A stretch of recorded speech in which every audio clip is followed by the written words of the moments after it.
Good afternoon. Thank you for having me here today. Today I'd like to talk about a novel approach we've come up with for treating bacterial infections, and that is through the use of innate defense regulators to modulate the host-based innate immune system response to an infection. Before I begin, just to go over the fact that, of course, as a company, this presentation contains forward-looking statements. But let's begin with just thinking about what is the innate defense system and how does it work. So the innate immune system is meant to be the rapid, on-call, non-specific response to infection, and it achieves this by having a pre-programmed response to potential infections.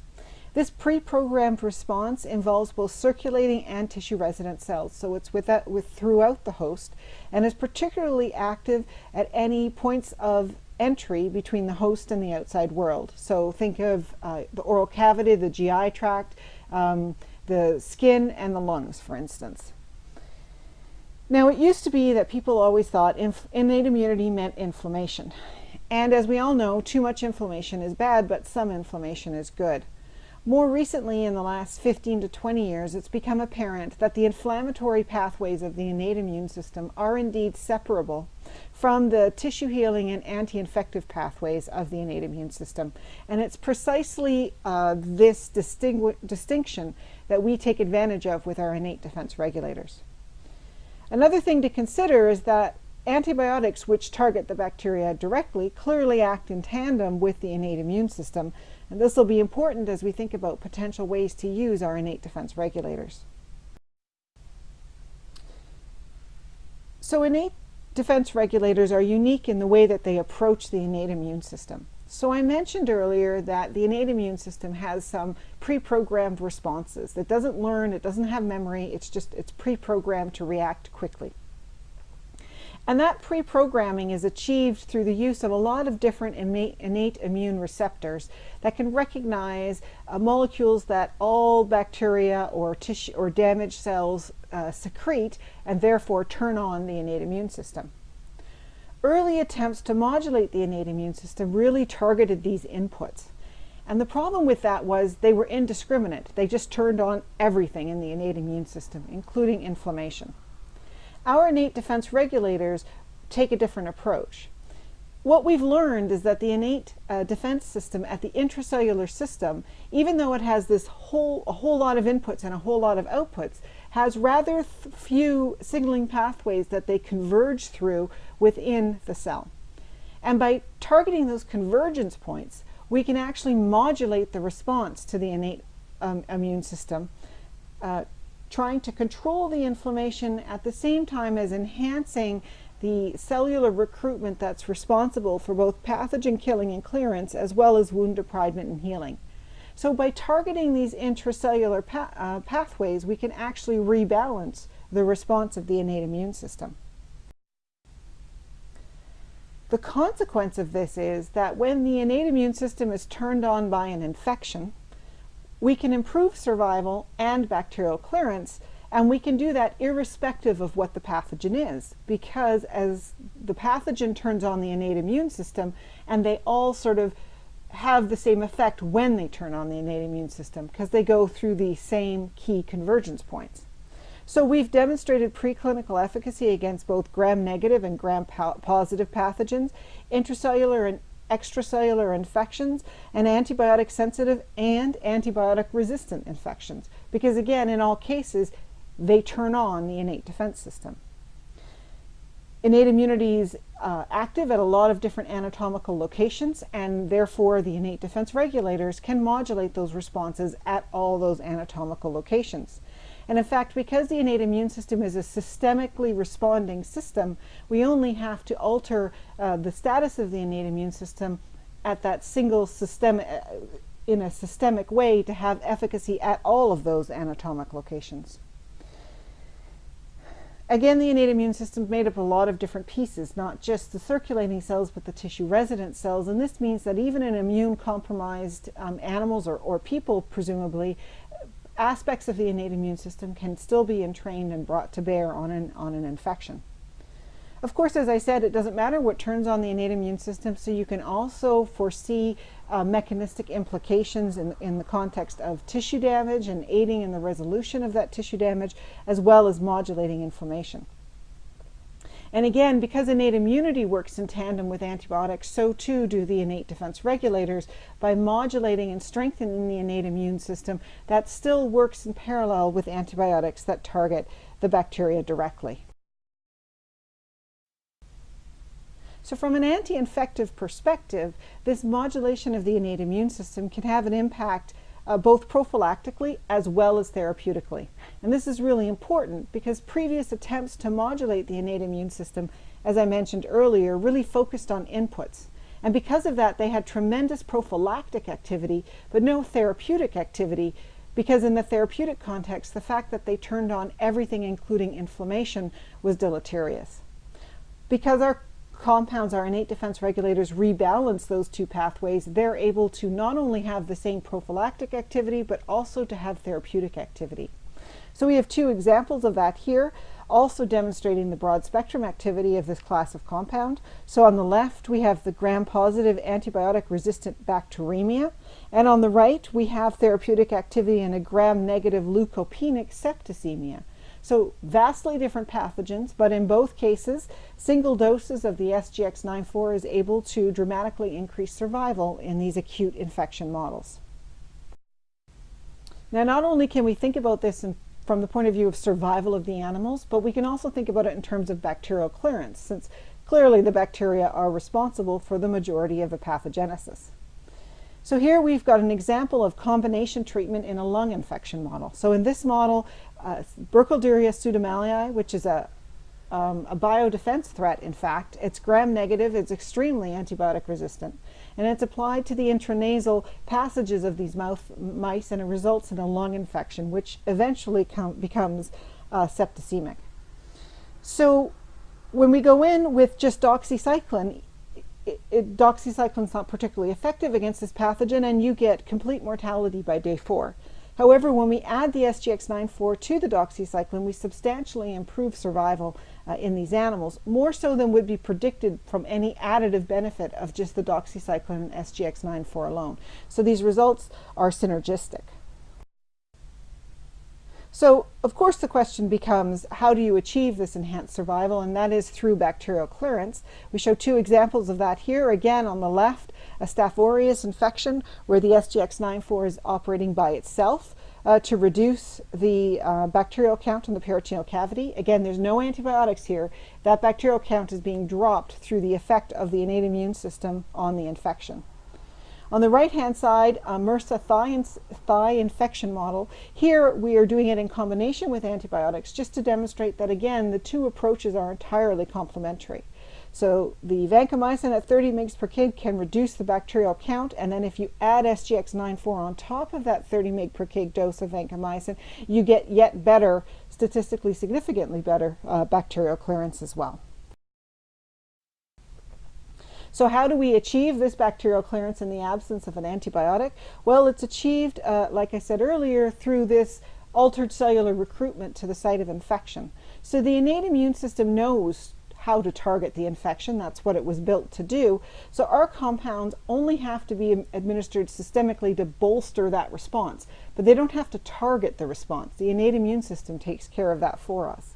So here you can see that when we administer SGX-94 either to the peritoneal cavity, which is the site of infection, or just intravenously, as long as the drug becomes systemically available and therefore boosts the innate immune response, we get enhanced macrophage recruitment to the site of infection. We don't get enhanced neutrophil recruitment to the site of infection, and this is sort of in keeping with the control of inflammation that we also see with the innate defense regulators. Now, speaking of that controlled inflammation, what does that look like? Well, on the left-hand side here, we can see the inflammation again in that same peritoneal infection setting. And you can see that 24 hours after infection, there's significant TNF-alpha levels in the saline-treated animals, but all of the SGX-94 animals have had a reduction. In fact, the majority of them have undetectable levels of TNF in their peritoneal cavity. But what happens in the absence of an actual infection, a sterile inflammatory signal? So that's shown on the right-hand side, where our inflammatory signal was endotoxin administered into the lungs of mice. And here we can see that the anti-inflammatory signaling in those mice, the IL-1RA, is actually increased in the presence of SGX-94 treatment. The other aspect of this that I spoke to earlier was the fact that the innate immune system isn't just the circulating cells, but also the contribution of the tissue resident cells. So we decided to explore this a little bit by taking a very immunologically active group of cells, so spleen cells, excised from mice, and treating them first with the innate defense regulator and then with endotoxin, so that these cells have had their innate immune system bolstered, and they've also had a challenge in the form of the endotoxin. And then we asked, well, how would those spleen cells have responded to that challenge? But we weren't interested so much in how the spleen cells signaled, say, in specific readouts, but rather we were interested in what their effect would be on the macrophages and monocytes. So we took the media from those spleen cells and we put it on a raw cell line, which is a mouse macrophage cell line, and asked how the raw cells responded to the signaling from the spleen cells.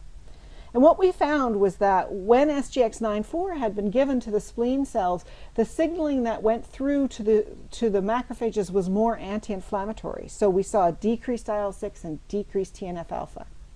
And when that innate defense regulator that we put in play there was a compound that didn't bind to our target protein but was very structurally similar, so when it was a non-binder, that anti-inflammatory effect really went away. And when we used a compound that was a stronger binder, well, the effect was stronger. So this was encouraging, not just from the point of view of demonstrating the anti-inflammatory and signaling effects, but also from the point of view of demonstrating the responsiveness to the P62 binding ability. Now, one of the things intrinsic in this model is the understanding that these innate defense regulators are small peptides. So their pharmacokinetic half-life is exceedingly brief, but their pharmacodynamic effect, which we'll discuss a little bit more detail later, is very extended. It's 3 to 5 days.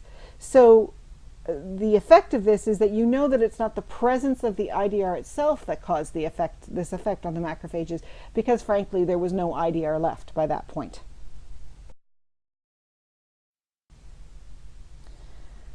So I mentioned earlier it doesn't matter how you turn on the innate immune system, and so we decided to take a sideways step and think about what would happen in a model where the innate defense system was not responding to a pathogen but was responding to tissue damage, because either which way the innate defense system gets turned on. So here we decided to look at models of oral and GI mucositis. So oral mucositis, it's a debilitating side effect of cancer, chemotherapy, and radiation therapy. It gets so severe that patients won't eat or drink. They may even elect to stop their cancer treatments, which are life-preserving, obviously. And what happens in these models is that the radiation and chemotherapy, it damages the tumor cells, and it also damages the surrounding normal cells. And all of those cells release signals to the innate immune system, which causes the innate immune system to respond. However, that initial response actually, with its inflammatory component, exacerbates the damage. So that leads to ulceration and ultimately leads to tissue healing. So we decided to look at what would happen if you put an innate defense regulator in play here, and we looked at it from a couple of different perspectives. Firstly, on the left-hand side, we looked at what happens when the damage is induced by radiation. Of course, the cells are damaged, they turn on the innate immune system, and we find that treatment with SGX-94 reduces the duration of that oral mucositis by 50%. On the right-hand side, we asked the same question, but this time we damaged the cells with chemotherapy instead of radiation. We would expect a similar response because you're still turning on the innate immune system. And indeed, that's what we find. We find that the duration of oral mucositis is reduced by about 50% again. But we also find that, of course, the chemotherapy, being a systemic therapy, is also damaging the GI tract. And we similarly see an improvement in the intensity of GI damage with the SGX-94 treatment by, again, about 50%. So these two models give us a way to ask the question, well, how long does the effect of the innate defense regulators last? Clearly, we expect very rapid PK. We've proved we get very rapid PK in animals and humans. It has like a mean residence time of 10 minutes. It's very quickly degraded in systemic circulation. However, that might mean that if you gave more drug more often, that you might have a stronger effect. And this is not the case. When we give drug over and over again within a 24-hour window, the outcome is not improved. In fact, you only get an improved outcome when the repeated administrations are at least 2 to 3 days apart. So this is an indicator of the pharmacodynamic duration of response in the innate immune system. And in fact, we've also seen that when we treat prophylactically, we can treat up to 5 days prior to infection. Again, that idea of an enduring pharmacodynamic effect. And finally, in an oral mucositis model where you're giving fractionated radiation, we find that treating every 3rd day of radiation is the optimal dosing regimen. So again, all of these models, all of these different perspectives come back to the point that the pharmacodynamic effect is enduring while So at this point, we had to ask the question that all therapies have to ask eventually, which is, we can treat all these wonderful things in mice, but is it going to translate to the clinic, to a human population? And we, of course, theoretically felt it would, otherwise we wouldn't have been developing it. And we thought that for 2 reasons. One, the innate immune system is the most ancient and part of the immune system in people. So all orders of mammals have the innate immunity, even if they don't have as sophisticated adaptive immune responses. And not only that, but the protein that we're targeting, the P62, is also very highly conserved across most mammals. So there's 91% sequence identity between mice and humans. On that basis, then, we went forward with a phase 1 study in 84 healthy human volunteers, as well as a phase 2 study in head and neck cancer patients that were at risk of severe oral mucositis. We deliberately chose to run our first study in oral mucositis because of the predictability of the result of the disease in that patient population and the ease of running that trial relative to an infectious disease trial.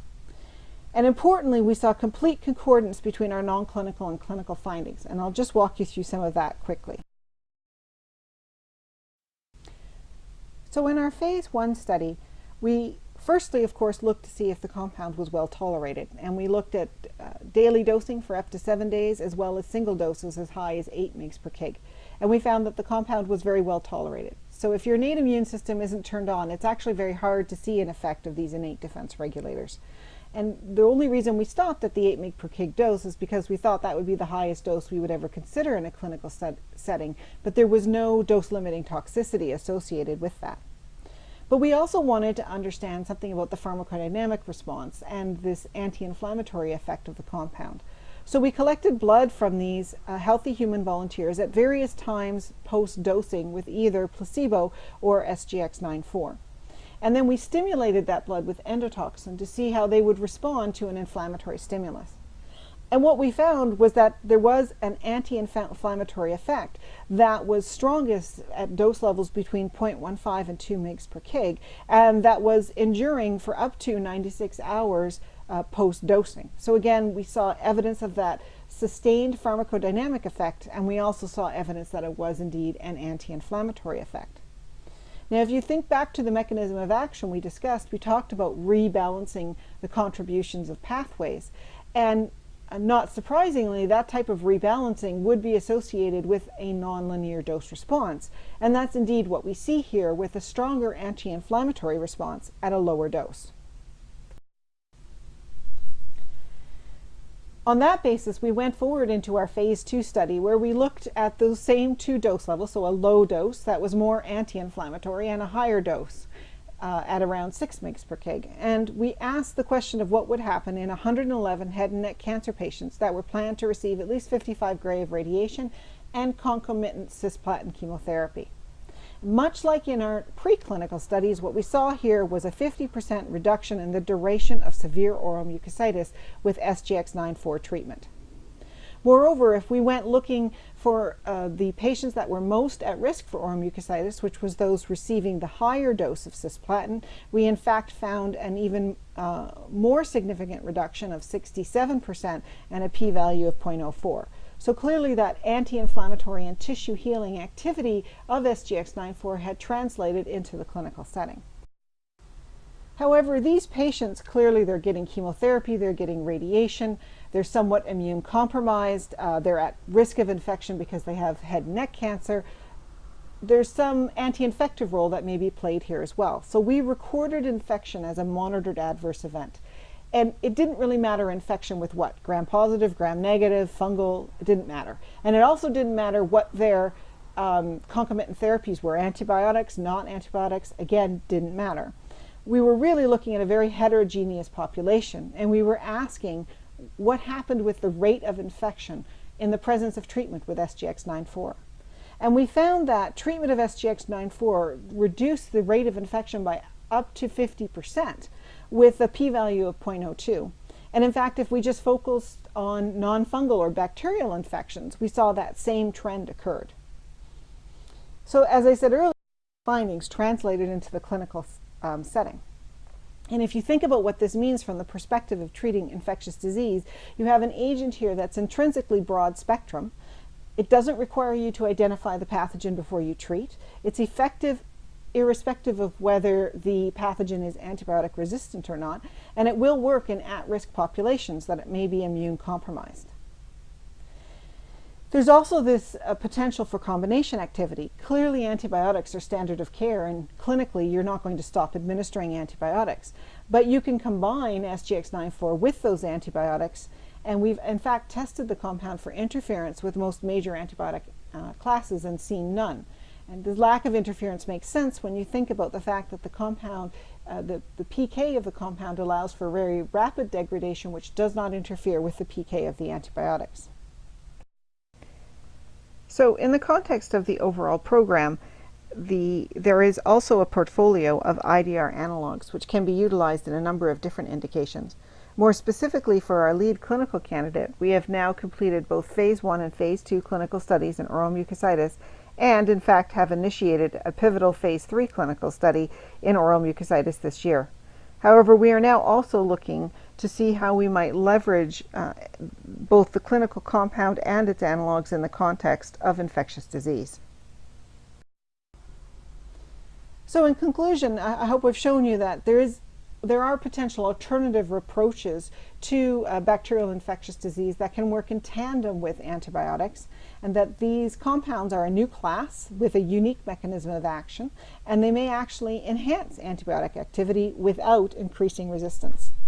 Again, their activity is independent of the bacterial pathogen itself, and most importantly, there's been a high degree of clinical translation observed in the recent phase 2 clinical study. Let me just wind up by acknowledging all the people we've worked with over the past several years, including the NIH funding that we've received. Thank you.